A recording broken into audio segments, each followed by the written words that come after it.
Everyone, and welcome back to the channel. We are back with another Scooby-Doo reaction. So sorry for being late. On Saturday was my brother's wedding. Filmed and released the video on Friday. Just been a bit busy lately. And then Sunday I was sick. And I have been sick now, but I'm feeling pretty good right now today. So I'm just going to basically record and release it as soon as possible. So yesterday / Friday, we rated an episode of Scooby-Doo in Quackyland of 5.5 out of 10. Today will be Coast to Ghost, which was released on November 16th, 1985, episode 11, series episode 175. And in this episode, Vincent Van Ghoul's entire body slowly turns to stone. Scooby and the gang wind up in cahoots with Boggle and Weird while fending off two overzealous FBI agents. Okay, that seems interesting. So not really much ghosty bits. And how goes the long journey, my friends? So far, so good, Mr. Van Ghoul. We should be in Southern California within the hour. Okay, Southern California, gotcha. And then back in the mystery flying machine. The Spook and Poltergeist Society. Ghosts will be out in great numbers to cause havoc. Those who succeed will become members of SAPS. Oh, don't worry, Vincent. Scuba and I- Gotcha, so Poltergeist Society having a little ghosty area. I'm here to deliver your takeout Chinese food, Mr. Van Ghoul. But you forgot my fortune cookies. Oh, sorry. I'll be right back. Okay, there's the demon vampire kind of guy. Okay. No, that was easy. Wait a minute. This isn't a cookie. It's the eye of eternity. Oh, so he knows what it is immediately. Good job. Oops. So that's the first vampire to actually, or first demon to really go for the main dude. Yeah, I would have taken out Vincent as well. That's pretty smart. I love how they're on like a kind of camera system. That's awesome. Look at them. Nice. Yeah, so that's how he's going to initiate. Gotcha. Okay. Here we go. Nice. So they're also trying to join the society. Okay. Simple, Bogle. It's a special liquid monster fire formula. We just spray this stuff on the flowers and they turn into monster magnolias. Bogle, you nincompoop. Hey, weird. Dude, if you were a part of the main cast, you would have destroyed so many things in these past couple episodes. Thanks. You're welcome. You're welcome. Oh, there's their kind of mystery machine kind of van style. The parade floats are stored in this hangar, Shaggy. Come on. Gee, everything looks normal to me. You call that normal? It tickled. Oh, okay, so are they gonna... Wow, they just seen them for real this time without disguises. It's the chest of demons. Oh, cool, so they can make... So it does work. Time for it to disappear too. As in scram. What was that, Regis? Sounded like it came from the float hanger to me. Flower nappers. So Toomey and Regis, the FBI agents, gotcha. So they just get tickled and captured by him? Phew, that was close. Uh-oh, it's Vince on the crystal ball. They really fit easily into those trash cans. The eye of eternity. Sinister relic. You've got to help me. I'm turning to stone. I'll become permanently petrified. How did this 24 hours? Wow. I had this craving for takeout Chinese food. You said it. We save his life. It just might get us into SAPS. Follow me. We're gonna save Vincent Van Ghoul. Wait, what? Why would that get them in the saps? Oh gosh, now they're back in disguises. Former spokes to you. We sing the airs of our ghostly ways. Saving Van Ghoul is our way of getting revenge. So, it's revenge, is it? Okay, revenge, gotcha. Let them take you to find the mask of Muma. Its powers can save me. If those clowns trust us, we might get close enough to the chest of demons to swipe it. And if we do that, we'll get into SAPS for sure. Oh, okay, gotcha. So they're playing both angles, but the bad guys don't know that. The bad guys just happen to not be listening to their actual plan, so they're gonna ruin things. I made those handcuffs, Ghost. Don't worry, Vincent. We'll save you. To the mystery machine, gang. Which it does call it the Mystery Machine, but it's not really because it's just a red van, basically. We'll get those for you. Oh no, those detectives are towing away the mystery machine. Zoinks! And I left the keys to our plane in the glove compartment. How are we gonna get to the East Coast? We're stranded. Not to mention the fact that we're wanted criminals. Darn.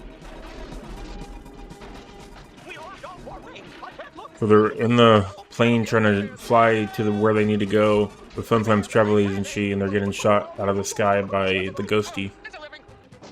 Holy crap, that plane got destroyed quick. We landed on a I plane. think it's funny that Scooby's still been connected to them the whole time. It's called uplift, Vince. Relax. We'll have it fixed up in no time. Really? That's your plan, Flim-Flam? So they got through that entire area that quickly? Alright, blimp damage for Flim-Flam. See, I told you I'd get us to the East Coast. Whoa. This is where the mask of Muma is kept. Wow, blimps are very expensive to manufacture. It says 20 million to build. Holy crap. The door's locked. No problem. Follow So that's an example for the Goodyear blimp. Also seeing 200 grand. I hope that doohickey works. For pity's sake, do it. Like, I'll get the mask. Wait a minute. We'll go in the middle with 5 million for Flim-Flam. They've been fair to us, so let's be fair to them. Oh, all right. Hold it. Now that we have the chest of demons, Samps has to let us in. And as for you, Vincent, I guess we'll have to start calling you Rocky from now on. Just rude ghosties. Don't be mean. Oh, and then the whole Scooby-Doo door thing. Love it. Mummy crypt. Oh, that's creepy. And here comes the vampire. So trying to double cross us, ghost. Again, tell him weird. Yeah, here they go. Coming the villains to ruin it. Oh, please don't hurt us. I'm allergic to pain, you know. Scooby-Doo mummy. Oh, nice. Really? That's it? It was just hanging up on a wall? Oh, come on. All right, hold it right there. Got you on at last. You'll get 100 years for this. Slap the cuffs on him, Umi. Here we go again. But wait a minute. Jeez, 100 years, man? Caused all the trouble, not us. Uh-oh. Slap the Okay, the vampire. Gotcha. No, sunbeams. I've got to hide. No problem, pal. Oh, so he's gonna die? So he captures himself. Mission accomplished. Oh, man, so that's it. Wow, okay. It's the traitors. You saved Van Ghoul. And this dude's still around, chasing him around. Become members of Samps for 100 years. Well, there go the flaky phantoms. Run, run, and please forget to write. That was a fun one. So that's the first time that they've really actually interacted and hung out with Bogle and Weird, like out of costume, basically, out of disguise, which was pretty interesting. Also, just in general, like he technically talked to a boss, but the vampire himself was his own demon as one of those guys, and he just captured himself at the end, just didn't care, just like, hey, you know, I'm about to die, so I'm going inside the chest, and that's it.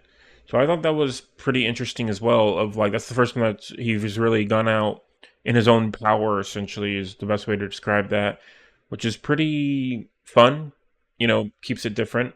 Also, the kind of ending of like, I knew that was going to happen, of like, basically a misunderstanding of, they were tracking them the whole time on what they were talking about through the balls and through the magic mirrors and stuff like that, but of course, Boggle and Weird's whole thing of like, you know, we're really going to double cross to get into Saps that way, but it didn't really work because they didn't happen to listen to the most important part. So Rancor is the vampire from the Chest of Demons, and it's one of those ones where I'm not really sure, but he had a boss, which I wonder if he'll appeal later or just not even bother, just as the, you know, the ghostly organization, probably just by itself kind of thing. Yeah, so he chose to return to the chest instead of being dissolved by the sunlight. He even thanked Scrappy-Doo and Flim-Flam for such generosity, trying not to die. So he's just going to go get captured for eternity. For me personally, this episode was a bit kind of over the place. It did keep it interesting of like basically getting rid of their MacGuffin kind of character in Vincent Van Ghoul, capturing him early. So they have to handle things mostly by themselves. Vincent Van Ghoul is definitely my favorite. Keep mixing it up a little bit by having it almost captured. The two overzealous FBI agents were a bit weird. That's just what they're called in the premise, but you know, just kind of blaming them, and they're just a bit offensive, just a bit unfair, and just typical of these kinds of TV shows with like the FBI and stuff like that, and just kind of a bit didn't really suit the show very well. It just kind of random, you know. But they had to kind of have it more like a chase sequence than just the vampire himself, so they can get to where they need to go. Of course, this cartoon logic of the blimp popping and flying across all the way into the East Coast into Massachusetts was pretty crazy. That also gave Flim-Flam $5 million worth of property damage. So the Goodyear blimp was $20 million, but overall most blimps average on $2 million. So I just kind of averaged it out compared to what I saw, and I gave him $5 million, which brings his total season 4 13 Ghosts property damage from 30,000 to 5,030,000, which brings his total skyrocketing past the other team members at a pretty crazy amount. And I think that's the most any other character has gone so far. Yeah, because Scooby in Where Are You had 2,022,000 was his most. So that brings Flim-Flam way past Scooby. Yeah, so Fred in total 85,000, Daphne 35,200, Velma $26,667, Shaggy 208,000, Scooby 2.1 million, Scooby-Dum 1,000, and Scrappy 31,000. So in total, Flim-Flam has more property damage than every other single character across all seasons combined. That is insane. I can't believe that. We'll see how that goes as well as we get into more property damage throughout the characters. I feel like they haven't really destroyed much stuff.